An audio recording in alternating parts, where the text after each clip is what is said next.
Bună tuturor! Bine ne-am regăsit într-o nouă etalare a tarotului. Etalare cu energii colective, atemporală, valabilă în momentul în care o vizualizați. Ceea ce urmăriți aici, o etalare în general cam pe aspectul iubirii. În toate etalările publice, partea feminină e Veta, partea masculină e Gheorghe și Veta cu Gheorghe sunteți dumneavoastră cu persoana iubită pe Domnul. Rog să inverseze ei energiile. Eu în toate etalările mă refer la cealaltă persoană ca la un el. Dar pe Domn îi rog să inverseze tot ce zic despre un el, e valabil și despre o ea. Dacă tot am avut eclipsă și suntem într-un moment crucial așa cu transformări de energii, haideți să vedem ce aduce la nivel energetic în viața persoanei dumneavoastră iubite. Că voi știți, în toate etalările mele pe care eu le fac, spionăm persoana dumneavoastră iubită. Că eu consider că despre dumneavoastră nu trebuie să zic mare lucru, că mai interesate sunteți de Gheorghe. Da? Haideți să îl spionăm pe Gheorghe. Prin ce transformări la nivel de viață trece persoana dumneavoastră iubită în momentul prezent, acum, aici. Doamne ajută, Doamne fii cu noi. Extrag 5 lamele. Și avem 5 de bâte, 2 de bâte,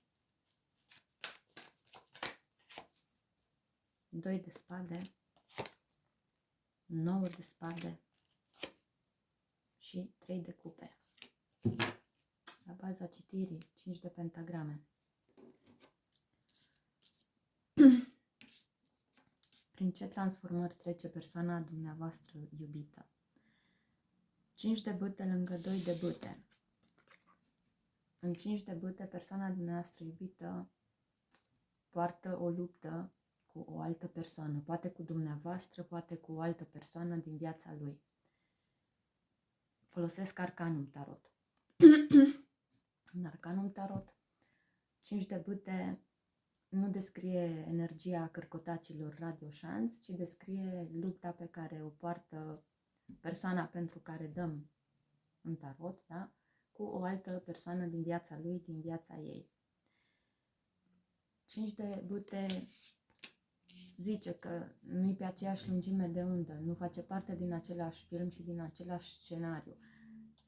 Au păreri diferite, fiecare luptă pentru partea lui de adevăr, dar adevărul e de fapt la mijloc, da? Facem clarificări și vedem cu cine luptă și care e motivul. Lângă 2 de bâte. Prin 2 de bâte, persoana noastră iubită privește cu dor, cu regret și cu nostalgie în trecut. Și îi plin de dorința de a se îndrepta spre ceea ce iubește, spre ceea ce tânjește.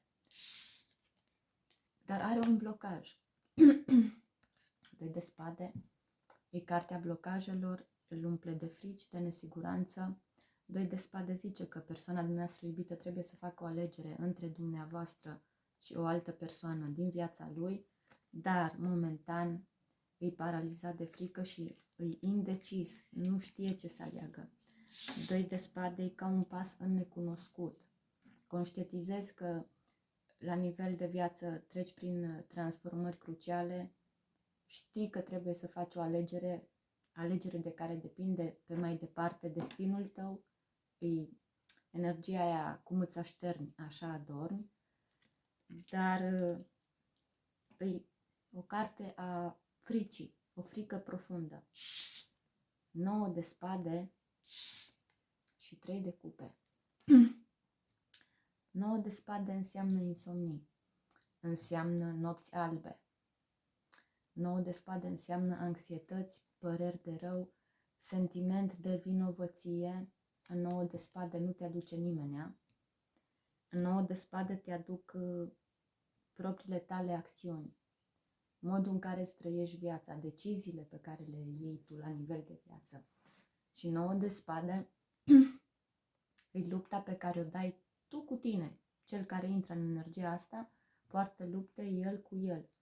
În 9 de spade îți dai seama de toată nefericirea propriei tale vieți, îți dai seama de punctul vieții în care te regăsești. Conștientizezi tot ce nu e în regulă în viața ta, toate schimbările pe care trebuie să le faci. Dar toate gândurile astea pe care te macină îți afectează partea mentală. Vedeți, e desenată o persoană așa ce se ține de cap cumva. Dar tot în energia asta de 9 de spade, din Arcanul Tarot, îi atingerea Duhului Sfânt. Vedeți, e un porumbel alb. În tot zbuciumul ăsta sufletesc, că 9 de spade de fapt asta înseamnă un profund zbucium sufletesc. E ca și când cineva te bagă într-un malaxor și te învârte și te macină și te faci cenușă și din cenușă te reconstruiești și tot așa, e o durere profundă. 9 de spade și lamela moartea și lamela turnul, astea 3 lamele din tarot, e pe locul 1 la nivel de durere, ca intensitatea durerii. 9 de spade te doare, nu că te doare sufletul sau suferi, te doare inima din iubire. 9 de spade te doare viața la propriu. 3 de cupe înseamnă relație de trio. Persoana dumneavoastră iubită face parte dintr-o relație de trio. Asta înseamnă că dumneavoastră ori sunteți soția, ori sunteți cealaltă. Dar exact asta îl macină. Îi prins între energia a două femei, la una trebuie să renunțe și pe cealaltă trebuie să o aleagă. Și exact asta nu poate să facă momentan din 2 de spade. E conștient că trebuie din două să aleagă doar pe una și la una să renunțe. Momentan nu poate să o facă că îi plin de frici. La baza citirii avem 5 de pentagrame, cartea pierderii, se simte ca un cerșetor. În 5 de pentagrame, când îmbrăcăm energia lui 5 de pentagrame, tânjim după iubire, după afecțiune, după îmbrățișări, după sărutări, după căldură emoțională. Hai să facem și clarificări și să folosesc Witch Tarot la clarificări astea. Hai să vedem cu cine luptă în 5 de bâte. Persoana dumneavoastră iubită, cu cine poartă lupta energiei 5 de bâte. Și avem 4 de cupe și 9 de pentagrame. Regina de spade la baza citirii. Lupta asta o va purta cu persoana, el îi într-un trio, da? Deci Iveta și Pătruța la mijlocul Gheorghe. Dar el, deși îi într-un trio, el relație în adevăratul sens al cuvântului are doar cu una dintre aceste două femei, pentru că în 4 de cupe zice tarotul. Persoana dumneavoastră iubită, în viața lui nu se întâmplă nimic în momentul prezent. Deci între el și persoana cu care el va purta lupta asta lui 5 de bâte sau deja o poartă, azi nu se întâmplă nimic.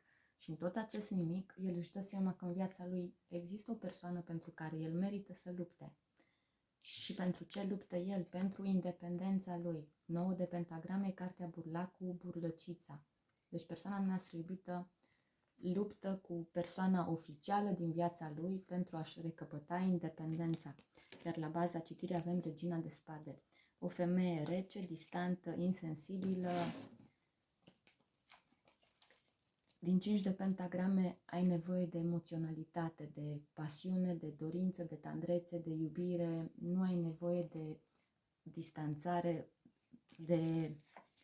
nu ai nevoie de distanțare și de un sloi de gheață lângă tine. Clarificăm 2 de bâte. Azi privește în zare, cu dor, cu regret și cu nostalgie și este dor de cineva. Ia să vedem, de cine îi este dor? A vrut să mi se întoarcă 6 de cupe, dar n-am pus pe fază și l-am... Și avem 5 de bâte, 10 de bâte, turnul și 4 de cupe. De cine este dor? 5 de bâte înseamnă conflicte interioare. Conflicte interioare și interferențe externe, da? 10 de bâte o povară pe care o cară cu greu pe umerii lui. Turn înseamnă sfârșit și un nou început. La baza citirii 4 de cupe. Și cu cea de-a doua energie, domnul Gheorghe îi azi în pauză. Amândoi se odihnesc. Sub 4 de cupe avem 3 de cupe, da? Relația de trio.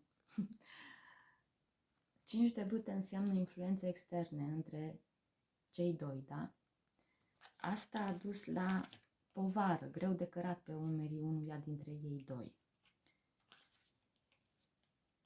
Ceea ce a produs turnul, ruptură în relație. Aici vorbim de ruptura dintre el și cealaltă, nu dintre el și cea oficială. La baza citirii 400 de cupe, îi monotonia, deci în prezent și cu varianta B, îi pe butuci relația.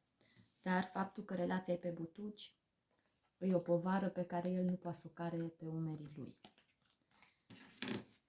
Clarificăm 2 de spade. De ce este teamă să facă o alegere dintre Veta și Pătruța? Îi este teamă momentan să aleagă dintre ele două una singură. Hai să vedem ce îl umple de frici. 9 de cupe. Eremitul. 10 de pentagrame și noaptea întunecată a sufletului. Ce îl umple de frici? Deși dorința lui sunteți dumneavoastră, din poziția de eremit, el îi plin de griji și de precauție să nu aibă parte de o dezamăgire și de o înșelăciune în 10 de pentagrame. Persoanei dumneavoastră iubită este teamă să nu aibă parte de pierderi financiare. La baza citirii avem noaptea întunecată a sufletului. Noaptea întunecată a sufletului e un examen al vieții.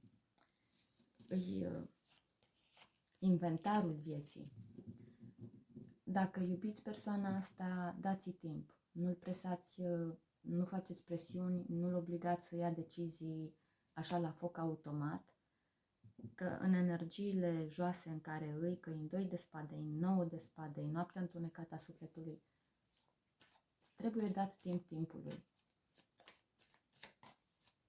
Să clarificăm 9 de spade. Din ce cauză are atâta durere persoana noastră iubită în interiorul lui? Îl macină gândurile, regretele, părerile de rău și ar dori să poată întoarce timpul, să nu mai iei deciziile pe care le-a luat, să nu mai facă greșelile pe care le-a făcut. Hai să vedem. Rege de pentagrame, dezertorul,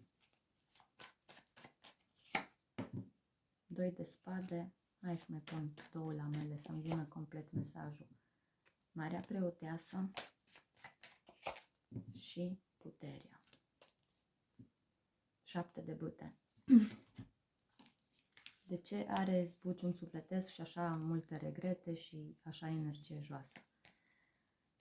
Rege de pentagrame lângă cartea 7 de spade. Persoana dumneavoastră iubită e o persoană mentală. E o persoană lentă. Un rege de pentagrame, el știe să-ți ofere încredere, echilibru și siguranță, de o energie lentă, până să se decidă, până să fie sigur de alegerea pe care o face. El cântărește, măsoară, gândește și iară zice, las că mai vedem mâine, mă mai gândesc, mă mai regretă că nu a dezertat mai repede, de acolo de unde el oferă încredere, echilibru și stabilitate. Regretă că îi plin de frici și totodată regretă că iubirea lui adevărată e trăită în taine. E sub energie de înalta preoteasă. Taine, mistere, lucruri ascunse, adevăruri ce strigă a fi rostite și a vedea lumina zilei. Asta regretă și asta îl face să fie plin de vinovăție, că duce o viață ascunsă, că ceea ce iubește poate blamat de societate. Vorbim de relație adulteră, da? De o relație de trio.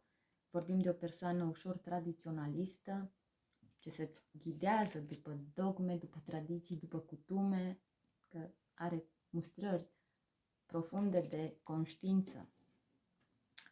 Și prin 7 de bâte regretă că nu a luptat la timp. Era necesar să lupte la timp și să se apere pentru a-și putea trăi viața cum consideră de cuviință.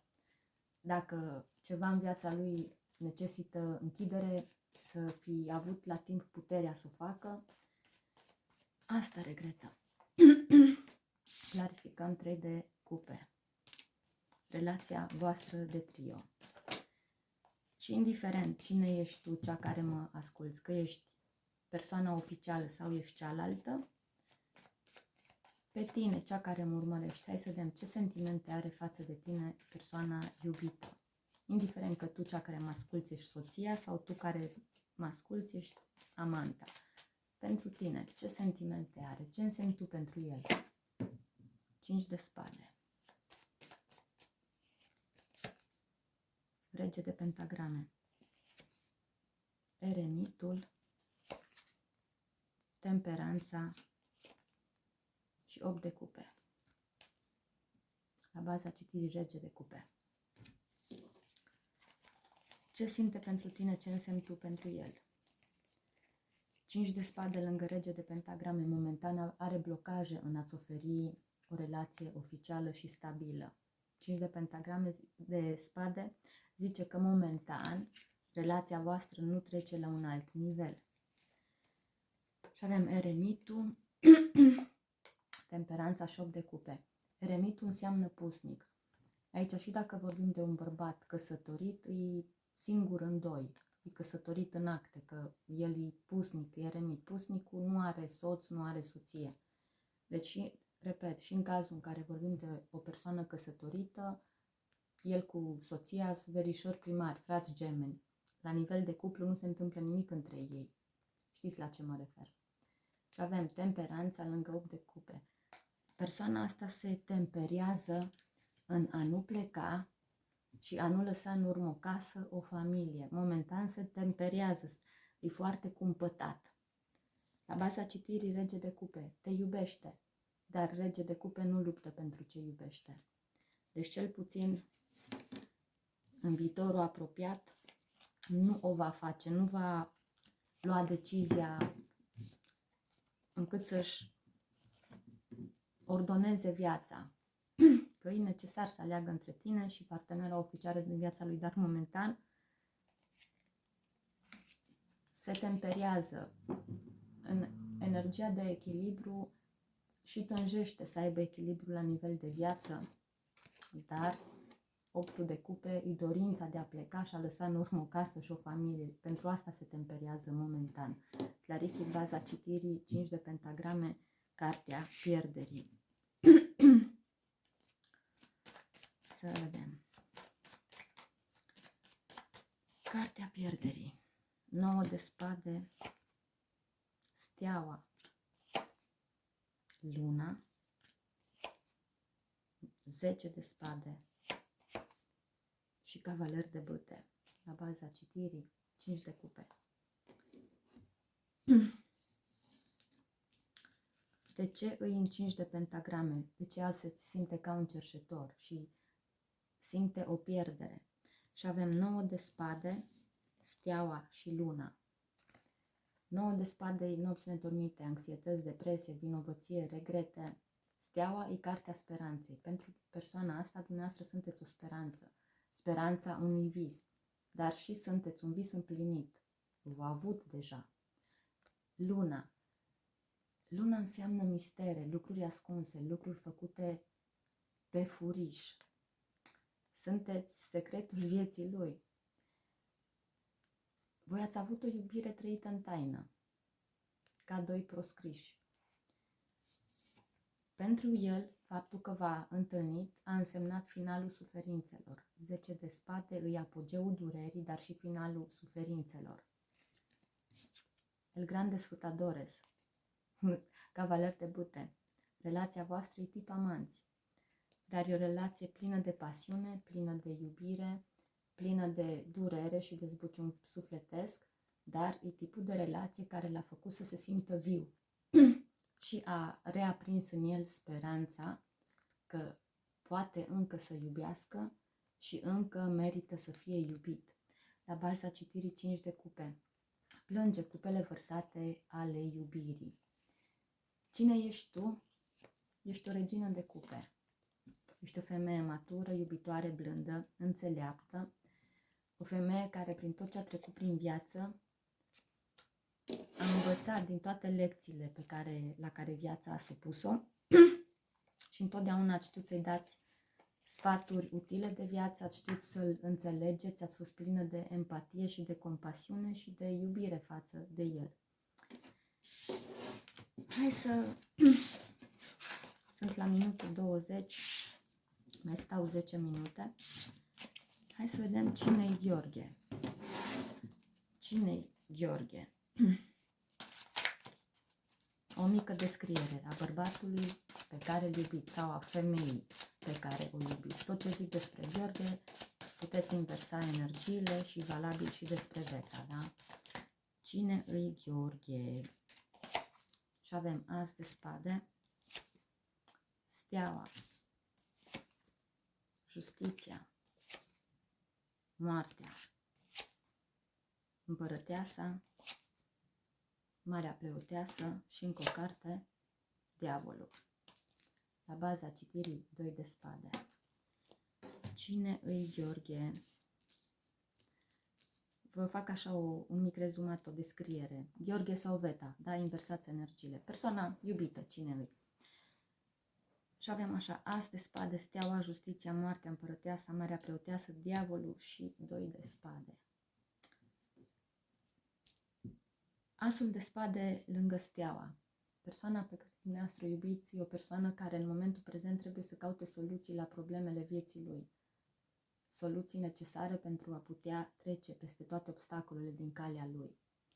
Steaua e cartea speranței. Speranța persoanei dumneavoastră iubită e de divorț. Justiția lângă moarte înseamnă divorț în tarot. Indiferent că vorbim de Gheorghe sau de Veta, persoana dumneavoastră iubită în momentul prezent are dorința unui divorț, vrea să divorțeze. Dacă vorbim la nivel profesional, cine îi persoana dumneavoastră iubită? Asul de spade lângă Steaua. Steaua e cartea vindecării, e cartea îndrumării. Steaua ce face? Îți luminează calea, da? Deci poate fi educatoare, învățătoare, profesor, asistent, terapeut, tot ce ține de arile astea de meserii în care ghidezi lumea, în care vindeci lumea, în care coordonezi. Energia de steaua descrie și latura artistică, poate fi o persoană publică, poate fi o persoană în lumina reflectoarelor, da, om de televiziune, poate lucra în presă. E o persoană ce se deosebește de cei din jur. Gheorghe sau inversați voi Veta, pe lângă faptul că îl cheamă Gheorghe sau că o cheamă Veta, în societate reprezintă ceva. Steaua descrie o persoană ce s-a născut să strălucească, să se deosebească prin ceva anume de restul oamenilor din jurul lui, din jurul ei. Justiția și moartea. Justiția, prin justiția, persoana noastră iubită e o persoană justițiară și e o persoană ce vrea să-i se facă dreptate. Moartea vine cu transformări radicale, cu moarte și renaștere. Persoana noastră iubită, indiferent că e vorba de Gheorghe sau e vorba de Veta, în momentul prezent trece prin transformări profunde la nivel de viață. Închideri de capitol și deschidere de noi capitole, arderi de karmă, că justiția mai înseamnă și karmă, lângă moartea înseamnă ardere de karmă, da? Cine îi persoana dumneavoastră iubită? Și avem împărăteasa lângă Marea Preoteasă. Împărăteasa poate fi Veta sau Gheorghe, energiile nu au sex. Faptul că înseamnă că îi în energie de împărăteasă e o persoană puternică, cu un statut social frumos. Împărăteasa poate ocupa funcții de conducere, poate îmbrăca haine de stat, da, că îi împărăteasă. Și din nou, poate lucra în instituții de stat, Poate fi antreprenor, antreprenoare, genul ăla de meserie în care tu ești propriul tău șef, da? Indiferent pe ce arie a jobului. Și e o persoană, că împărăteasa înseamnă o persoană abundentă financiar, o persoană puternică și un izvor nesecat de iubire. Deci persoana noastră iubită reprezintă un izvor nesecat de iubire. Deci pune preț enorm de mult în viață pe latura emoțională, pe sentimente, pe profunzimea și trăirea sentimentelor. Marea Preoteasă. Cine e persoana noastră iubită? O persoană închisă. O persoană pe care și când spui că o cunoști, îți dovedește că nu o cunoști, ci doar o știi. Trebuie să fii nebun sau nebună să afirmi că cunoști persoana ce îmbracă energia Marei Preotese, că e o fizică cuantică persoana aia. E o persoană cu foarte multe abilități, cu foarte multe... are o foarte bună intuiție înainte de toate, e o persoană ce poate anticipa lucrurile în avans, e o persoană spirituală, indiferent că ce înțelegeți voi prin a fi spiritual. A fi spiritual nu are legătură cu vreo apartenență religioasă neapărat. A fi spiritual nu înseamnă să iei mănăstirile la rând și să te călugărești. A fi spiritual înseamnă un om cu credință profundă în Dumnezeu și ce beneficiază și de protecție divină. De ce nu? Că Marea Preoteasă beneficiază de protecție divină. Tot în energia persoanei noastre iubite avem și steaua, da? Prin întrebarea cine e persoana noastră iubită, e o persoană ce ascunde multe taine și mistere și deține foarte multe secrete despre el, despre ea, pe care dumneavoastră încă nu le știți. Marea Preoteasă e cutia Pandorei. Niciodată nu știi la ce să te aștepți odată ce ridici capacul. Deci e o persoană imprevizibilă, e o persoană ce are capacitatea să privească lucrurile dincolo de aparențe până în esența lor. Și avem diavolul. Cine e persoana dumneavoastră iubită? Diavolul e un avertisment în tarot. Diavolul înseamnă adicții, înseamnă toxicități, dar diavolul mai poate să pice și dacă voi sunteți cumva flăcări gemene. Pentru că e vorba de stringul energetic cu care flăcările gemene sunt legate. Asta e valabil pentru flăcările gemene.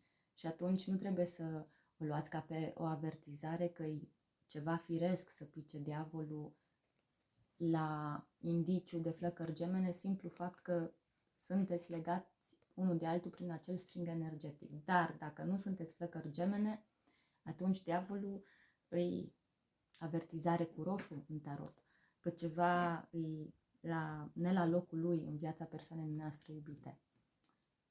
Diavolul înseamnă și relații adultere, dar noi toți deja știm că voi sunteți o relație adulteră, că avem relație de trio, deci indiferent că dumneavoastră sunteți soția sau sunteți cealaltă, Gheorghe trăiește o relație adulteră, că e un bărbat însurat care iubește două femei sau, mă rog, e prins în energia a două femei.